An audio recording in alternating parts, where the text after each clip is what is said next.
Diqqat! O'zbekistonda to'y janozaga aylandi. Assalomu alaykum hurmatli tomoshabin do'stlar, kanalimizga xush kelibsiz. Buxoro viloyatining Olot tumanida to'y korteji yo'l transport hodisasiga uchradi.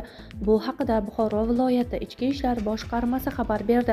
Ma'lum bo'lishicha, Olot tumanida to'y korteji keskin harakatlangan. Cobalt va Malibu haydovchilar o'zaro yo'l talashgan.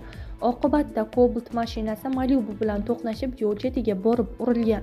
Mazkur holat yuzasidan ma'muriy javobgarlik to'g'risidagi kodeksning 128-10-moddasi haydovchilarning transport vositalarini trotuarlardan, piyodalar va velosiped yo'lkalaridan, yashil maydonlardan yurgizishi, yo'l belgilari va yo'l harakatining boshqa qoidalari talablariga rioya etmasligi hamda 133-moddasi transport vositalaridan foydalanish qoidalarini buzish bilan ma'muriy bayonnomalar rasmiylashtirilgan. To'plangan hujjatlar jinoyat ishlari bo'yicha Olot tumani sudida ko'rib chiqilgan va haydovchiga nisbatan 1 yil muddatga transport vositasini boshqarishdan mahrum qilish jazosi tayinlangan hamda bazaviy hisoblash miqdorining 25 baravari 10 300 000 so'm jarima berilgan deyilgan xabarda.